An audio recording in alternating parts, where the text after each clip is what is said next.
Hey, Baron, how are you? Good, man. How about yourself? Doing pretty good. We're excited about you coming this Monday to Indianapolis for the live SummerSlam Heat Wave. It's going to be fun. Oh, yeah, man. It's always good to come back to Indy. Now, how long were you here? I wasn't there that long. I was there about, I would say 6-7 months with the Colts, but long enough to make good friends with Pat McAfee. I know he's running around. I'm sure he'll be at the show. I'm sure he'll be at the show, yeah. You know, I've seen him in the front row. He'll be calling you for tickets. I'm sure he'll be there making as much noise as possible. Now, how do you prepare for this? What's a daily training like for you? It really varies. That's kind of the fun thing about this. You know, you're in different cities every day. You have different travel schedules. Sometimes you have flights the night before. You're getting in at 4 a.m. You find a hotel. Wow. And then sometimes, you know, it's a drive. I think we're in St. Louis the night before, but, you know, we hit the road and we get there and we find a good gym to go to and try to find healthy food. That's the key on the road is finding that food that is good for you because, you know, good food doesn't always taste very good. So you got to do the best on the road. You find the Whole Foods or something. Do you allow yourself a cheat day, like one day a week? Yeah, I try to give myself one day a week. You know, I'm a former O-lineman, so I was really fat at 330 pounds. So I really like food. So I give myself a break. Otherwise, you go crazy. You know, you got to live. Yeah, no kidding. I think it's interesting you went from a pretty violent sport, football, to even a more violent sport, wrestling.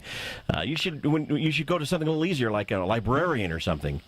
Yeah, you know, maybe play some golf. I don't mind that. I know Pat and I used to play a lot out there, that's for sure. Yeah, I was going to say, what do you do when you have time off? Let your body heal. Yeah, exactly. I mean, that's the biggest thing. You know, talking about NFL, you have an off season, you have time to recover.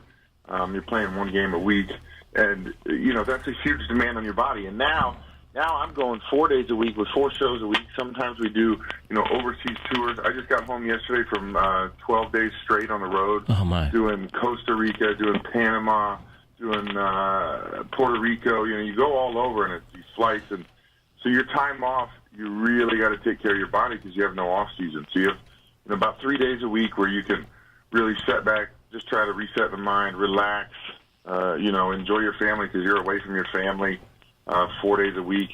I know my animals love it when I come home, and the wife loves it when I come home. So you enjoy that stuff, and then, you know, you do wrestling, and you are part of it because you love it. So usually after about 3 or 4 days, you're ready to go back on the road and do it again. So right. It's a twisted lifestyle we love. Yeah. Are you amazed at the difference in ages of your fans? Because they really go from kids all the way up to adults who... Well, McAfee. Yeah, well, true. Kids all the way up to Pat McAfee. Well, is he a kid or an adult? Where are we going with that one? We don't know. You know. So, yeah, I mean, it's crazy. It's funny, too, because, you know... I'm not the nicest guy in the world, especially on TV. You know, what you see is kind of a violent a-hole. I mean, let's be real. He's just an a-hole. But, you know, and I'll be out somewhere, and a little girl that is like 7 or 8 years old will come up and want to take her picture with me. And it's so funny because it's these little kids that don't realize really what you are. They just love seeing you, and so that's pretty neat. And then, you know, I've had an 88-year-old woman with no teeth tell me she wanted to stab me at a show before. Oh, my gosh.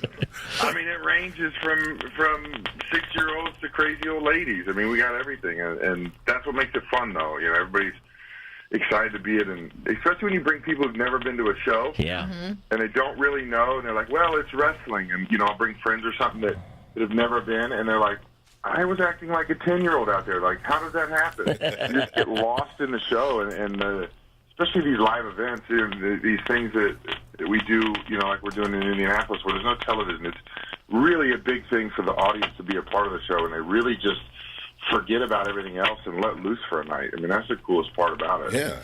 Yeah. When we talk to country stars, we'll ask him these questions. You know, like when you just want to go and just have dinner with your wife, but you get recognized. Obviously, you're a big guy. It's hard for you not to blend in with the woodwork, so to speak. But what do you do when you just want to just relax and not be bugged by autograph seekers? You know, it depends on my mood. Yeah, I can't hide very well. If I cover my tattoos and put my hair under a beanie, usually I'm pretty good. And my wife is Spanish, so she's a little fireball herself. Oh, So if we're at dinner, I highly advise not coming up to us because she'll fire off before I get a chance. She's meaner You know, than she you. fires up. I get 3 days a week with a get away.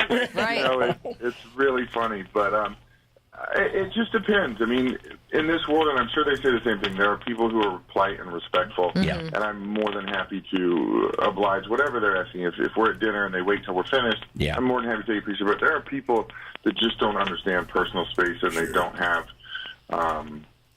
respect, I guess, is not the best word, but that's what it feels like sometimes when they just blast into the middle of a conversation with your family. Or I've been to dinner with my mom and people come up and they're almost rude, like when you say, hey, I'm at dinner, can you wait a little bit? And it's like it's pretty crazy how people can get. And, right.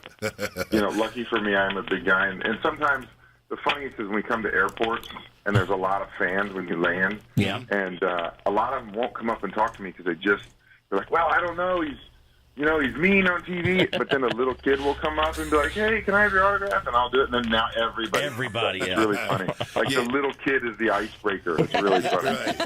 Right. But he's cute, for crying out loud. Yeah, they're harmless when they're there. Right. Well, Bear, we're going to let you go. Then they turn into wild people. We're going to let you go here, but it's this coming Monday night. It's out at the Coliseum. Things get underway at 7:30. Hey, we appreciate you sharing your time with us, and we're looking forward to having you back in Indianapolis. Oh, no, I love it. Thank you very much. You guys be good, and hopefully we'll see you at the show. We'll see you there. Thanks.